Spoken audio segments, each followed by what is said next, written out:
ಇತ್ತೀಚೆಗೆ ಕೋಲಾರ ಜಿಲ್ಲೆಯ ಬಂಗಾರಪೇಟೆಯಲ್ಲಿ 42 ಮಕ್ಕಳು ಪತ್ತೆ ಪ್ರಕರಣಕ್ಕೆ ಸಂಬಂಧಿಸಿ ಕೋಲಾರ ಜಿಲ್ಲಾಧಿಕಾರಿ ಕಚೇರಿಗೆ ಆಗಮಿಸಿದ ಶ್ರೀರಾಮ ಸೇನೆ ಮುಖ್ಯಸ್ಥ ಪ್ರಮೋದ್ ಮುತಾಲಿಕ್ ಜಿಲ್ಲಾಧಿಕಾರಿಗೆ ದೂರು ನೀಡಿದ್ದಾರೆ. ಜಿಲ್ಲಾಧಿಕಾರಿ ಡಾಕ್ಟರ್ ಎಂಆರ್ ರವಿ ಅವರಿಗೆ ದೂರು ಸಲ್ಲಿಸಿದ ಪ್ರಮೋದ್ ಮುತಾಲಿಕ್ 42 ಮಕ್ಕಳ ಪತ್ತೆ ಕೇಸ್ ದಾರಿ ತಪ್ಪಿಸುವ ಕೆಲಸ ಆಗುತ್ತಿದೆ. ಬಾಲಕರನ್ನ ಬಾಂಗ್ಲಾದೇಶದಿಂದ ಕರೆತಂದಿರುವ ಅನುಮಾನ ಇದೆ. ಮಕ್ಕಳನ್ನ ಕರೆತಂದ 8 ಮಂದಿ ಮೌಲ್ವಿಗಳ ಮೇಲೆ ಕೇಸ್ ದಾಖಲಿಸಿ ಮದರಸಾಗಳಲ್ಲಿ ಅಪಹರಣದ ಮಕ್ಕಳನ್ನ ಇರಿಸಿಕೊಳ್ಳಲಾಗಿದೆ. ಕೆಲ ಮಕ್ಕಳು ರಾತ್ರೋರಾತ್ರಿ ನಾಪತ್ತೆಯಾಗಿದ್ದಾರೆ ಎಂದು ಜಿಲ್ಲಾಧಿಕಾರಿಗೆ ದೂರು ಸಲ್ಲಿಕೆಯ ನಂತರ ಪ್ರಮೋದ್ ಮುತಾಲಿಕ್ ಹೇಳಿದ್ರು. ನಾಟಕ ಮಾಡ್ತಾ ಇದ್ದಾರಾ? ಪೊಲೀಸ್ ಡಿಪಾರ್ಟ್ಮೆಂಟ್ ಜವಾಬ್ದಾರಿ ಇಲ್ವಾ ನಿಮಗೆ? ಸೊ ಬೇಜವಾಬ್ದಾರಿಯಿಂದ ದೇಶದ ಅನಾಹುತಕ್ಕೆ, ದೇಶಕ್ಕೆ ಅಪಾಯಕಾರಿಯಾಗುವಂತಹ ಪ್ರಕ್ರಿಯೆಯನ್ನು ಮಾಡ್ತಾ ಇರುವಂತದ್ದು ಪೊಲೀಸರ ಅಧಿಕಾರಿಗಳ ಮೇಲೆ ಕ್ರಮ ಆಗಬೇಕು ಅಂತನ್ನುವಂಥದ್ದು ನಾನು ಹೇಳ್ತಾ ಇದ್ದೀನಿ.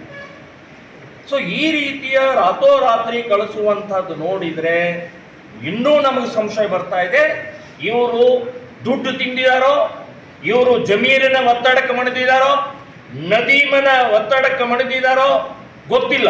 ಇದು ಫುಲ್ ಎನ್ಕ್ವೈರಿ ಆಗ್ಬೇಕಂತಾನೆ ಇವತ್ತು ನಾವು DC ಅವರಿಗೆ ಕಂಪ್ಲೇಂಟ್ ಕೊಟ್ಟಿದ್ದೀವಿ. ಮನವಿ ಅಲ್ಲ, ವಿತ್ ಸೆಕ್ಷನ್.